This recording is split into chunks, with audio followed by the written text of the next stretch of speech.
নমস্কার। প্রথমে গাছটাকে দেখুন, তারপর বলছি এই গাছটাকে কিভাবে লাগাবেন, কোথায় পাবেন এবং কি পরিচর্যা করবেন এবং কি করলে প্রচুর ফল ধরবে। ফলগুলো দেখুন, ফলগুলো দেখে অনেকেই চিনতে পারছেন। এটা হচ্ছে গোলমরিচ গাছ। গোলমরিচ দেখবেন আমাদের এটা ওই পেকে গেলে ব্ল্যাক হয়ে যায়। এদিকে যেমন ধরে রয়েছে তেমনি এই যে দেখুন ছোট ছোট ছোট ছোট আবার মানে সুটিও আসছে। এগুলো সুটি আকারে ধরে, এক একটা থোকায় দেখছেন তো আঙুরের মতো কতগুলো করে ধরেছে। এটা শুকিয়ে গেলে দেখুন এখানে রয়েছে দু একটা, আমি দেখেছি শুকিয়ে গেলে এরকম হয়, দেখছেন তো, মানে পেকে শুকিয়ে যাবে। এখানে দেখুন আমার এখানে আরো আরো কয়েকটাই আছে, এই এগুলো সব শুকিয়ে গিয়েছে। আমি করেছি কি এখানে রেখে দিলাম, মানে ওই গাছটা মানে এবার কোথায় ছিল আমি বলি, দাঁড়ান। এবং নিচের দিকে আছে, এগুলো দেখুন পেকে এসেছে, এই যে দুটো একটা করে কালো হতে শুরু করেছে। হ্যাঁ, পেকে গেলে অটোমেটিক্যালি কালো হয়ে যাবে, সব কালো হয়ে গেলে তুলে নিতে হবে। এবার বলি গাছটা পাবেন কোথা। গোড়াটা দেখুন, এই দেখুন গোড়াটা দেখুন। গাছটার নামটা হচ্ছে গোলমরিচ গাছ। এটা কিন্তু মিনিয়েচার, মানে মিনিটা। গোলমরিচের দু রকম হয়, মানে এটা এগুলো সব হাইব্রিডেশন করে করা হয়েছে। আগে যেটা পাওয়া যেত ওইটা ওই খুব লম্বা হতো গাছটা, গাছের গুঁড়ির কাছে বসানো হতো এবং গাছে উঠে যেত।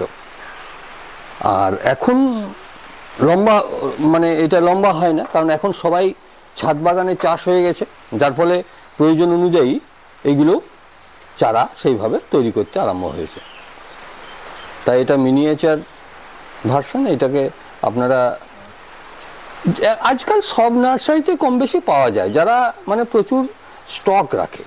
এবারে যারা একদম সেই বাড়ির কটা জিনিস নিয়ে পড়ে আছে সেখানে হয়তো পাবেন না, কিন্তু যাদের কাছে স্টক আছে তাদের কাছে পেয়ে যাবেন।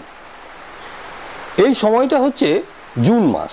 এই জুন জুলাই মাসটা গাছের একটা পরিচর্যা খুব গুরুত্বপূর্ণ সময়। কারণ কি এই জুন মাসে গাছের পরিচর্যা, খাবার দাবার যদি দেওয়া হয় তাহলে গাছের গ্রোথ, যেগুলো বর্ষাকালীন এদের গ্রোথ মানে বৃদ্ধি হয় প্রচুর, সেই গাছগুলো এই সময় খাবার দিতে হবে।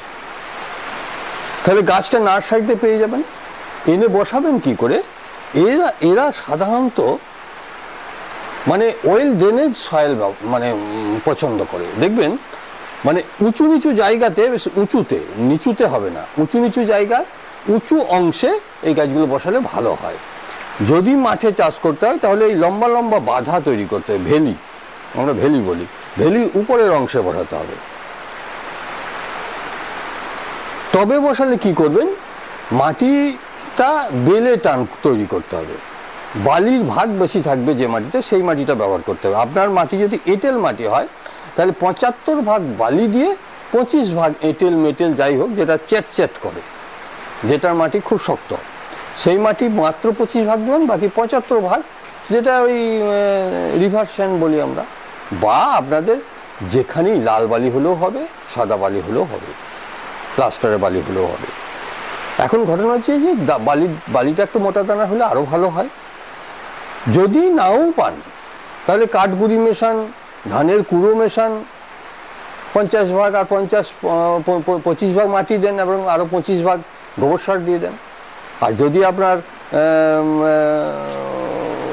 এঁটেল মাটি বা মেটেল মাটি হয় তাহলে 25 ভাগ মাটি দেন, 25 ভাগ গোবর সার দেন আর 50 ভাগ বালিটা দিয়ে দেন।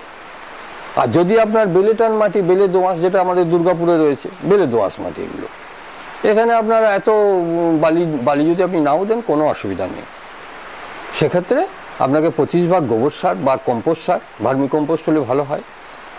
আর তাছাড়া আপনার ওই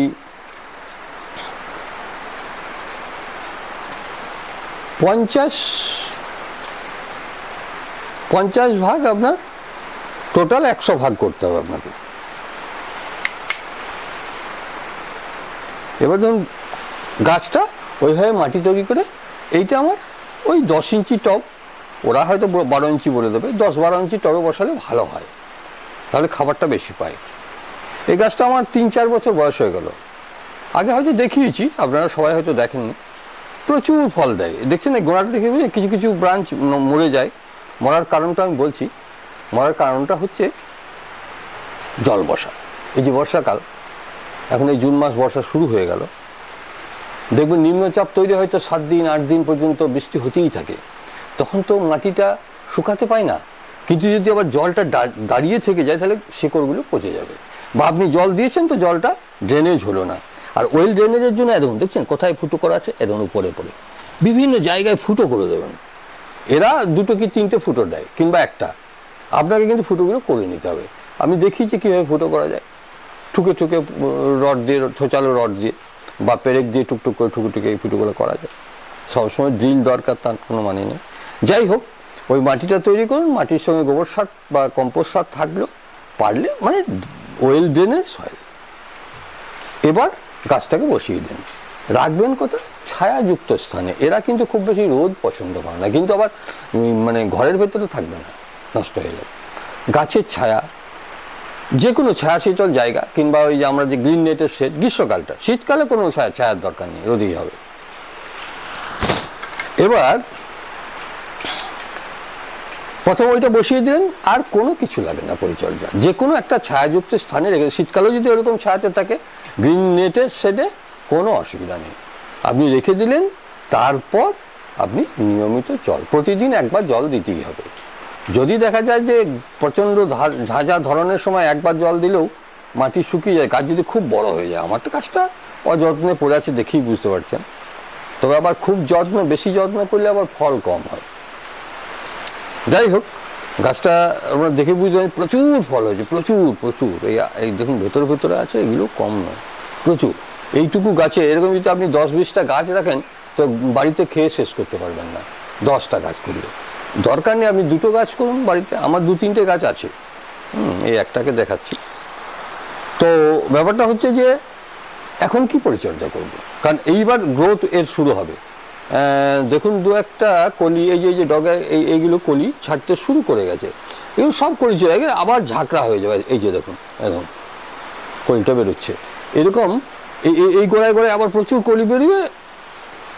এটার জন্য কি করবেন, আমাদের যেটা গাছেদের ক্ষেত্রে মূল খাদ্য এনপিকে আমরা বলে থাকি যে এনপিকে ইয়েতেও হয়, ওই কি বলে, রাসায়নিক ছাড়াও আমরা যেটা বলি, এই যে সমস্ত পচন সার, তার মধ্যে এনপিকে থাকে, কিন্তু পরিমাণটা কম। এনপিকে হচ্ছে নাইট্রোজেন, ফসফরাস, পটাশিয়াম, এই 3টের মিশ্রণ। এখানে ব্যালেন্স এনপিকে দিতে পারেন, কিন্তু সব থেকে ভালো হয় 10-26-26 জাতীয়, মানে যেটার মধ্যে নাইট্রোজেনটা কম থাকবে। আপনি নাইট্রোজেন কম যুক্ত এনপিকে, নাইট্রোজেন চাই, নাইট্রোজেন কিন্তু একদম বাদ দিয়ে দিলে হবে না। দেখাই আমি,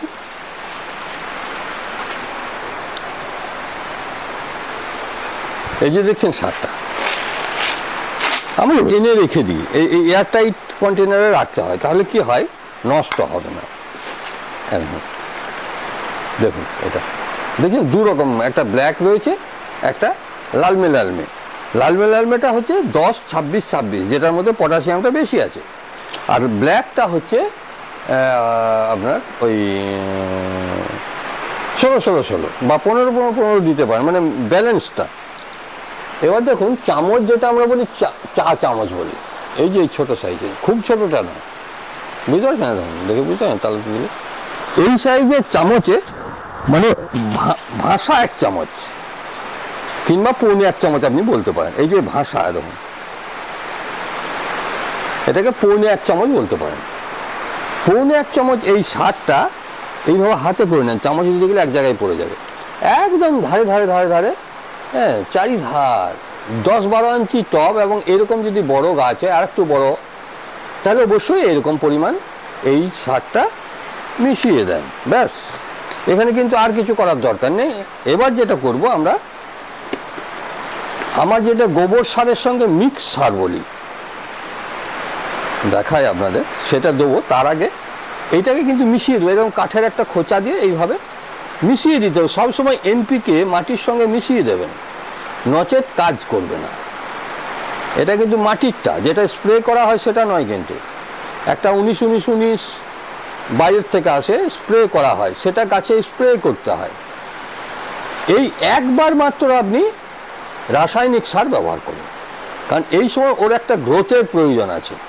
রাসায়নিক সার মানে এর মধ্যে প্রচুর পরিমাণে নাইট্রোজেনটা আমি তো কমই দিয়েছি, পটাশিয়াম, নাইট্রোজেন এই ফসফরাস আর পটাশিয়াম তিনটে মিশ্রণ থাকে। মাটিটা দেখুন, আমার বেলে দোআঁশ মাটি, তাও আমি কিছু বালি এর সঙ্গে মিক্স করে দিয়েছিলাম। সবসময় বালি অল্প করে মিক্স করে দেবেন, তাহলে খুব ভালো হবে মিক্স থাকলে। এবার দেখুন, এইটা আমার সেই গোবর সারের সঙ্গে মিশ্রিত সারটা। গোবর সারের সঙ্গে মিশ্রিত বলতে যেটা আমি গোবর সারের সঙ্গে আমার যে কিচেন কম্পোস্ট, পাতা পচা, মানে কিচেন কম্পোস্টের সঙ্গে ধরুন এই পাতা পচা মিক্স আছে, যার ফলে খুব মানে ঝুরঝুরে হয় সারটা, মানে হালকা হয়। এই সারটা ধরুন আমি যতটা, এটা আপনি যদি বেশিও দেন কোনো অসুবিধা নেই, কিন্তু আপনার জায়গা থাকবে তো। এখানে যে জায়গাটা আছে তাতে দেখা যাচ্ছে যে আমি 250-300 গ্রাম পর্যন্ত এই সারটা দিতে পারে, এটা অনুমান। এটাই উপরেই থেকে যাক, এবার এর ওপরে জল পড়বে, ব্যাস। আপনারা সবসময় মনে রাখবেন যে ফিডার রুট বিশেষ করে বর্ষাকালে উপরে ভেসে থাকবে ভাসমান অবস্থায়, তাই খাবারটা উপরে থাকলেই হবে।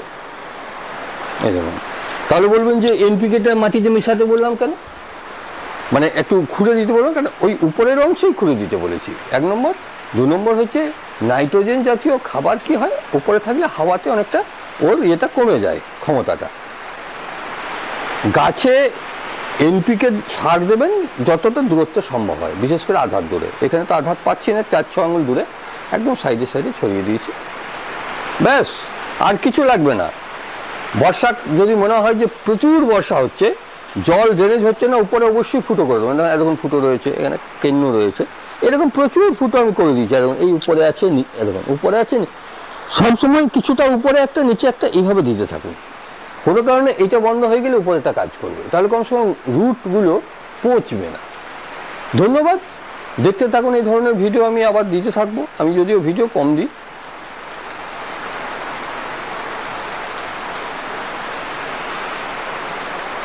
ভিডিও কম দিই বলতে মানুষ এখন দেখুন সব, সত্যি কথা বলতে কি, এখন সেই টিকটক ভিডিওর দিকে সব ঝোঁক, এন্টারটেইনমেন্ট। এখন আর এই সব গাছপালা দেখার মানুষ খুব কম, যার ফলে আমাদেরও এনার্জি, মানে এই যে ভিডিওটা দেখছেন, তারপর যদি 2টো লাইক দেন, 2টো কমেন্ট করুন। আমি হয়তো কমেন্ট বলতে যে ভালো লাগলো কিনা এই সমস্ত কমেন্ট করুন, তাহলে কেউ এনার্জিটা বাড়ে। আমি বহুবার বলেছি যে আমি কিন্তু ইউটিউবে ভিডিও দীর্ঘদিন থেকে দিই। আমি শুধুমাত্র ওই অর্থ করে চিন্তা ভাবনা করে ভিডিও করি না, আমি মানুষের উপকারে লাগবে সেই ধরনের কথা বলি। অনেকে আছে সেই আম গাছে জাম গাছে আম, কলা ইত্যাদি দেখিয়ে মানুষের মন জয় করার চেষ্টা করে, আমি ওটা করি না। তাতে আপনারা দেখবেন দেখুন, না দেখবেন না। যেটুকু আমি জানি, আমার অভিজ্ঞতাটা আমি শেয়ার করি। ধন্যবাদ। ভিডিও বড় হয়ে যাচ্ছে, আপনারা আবার বিরক্ত হবেন।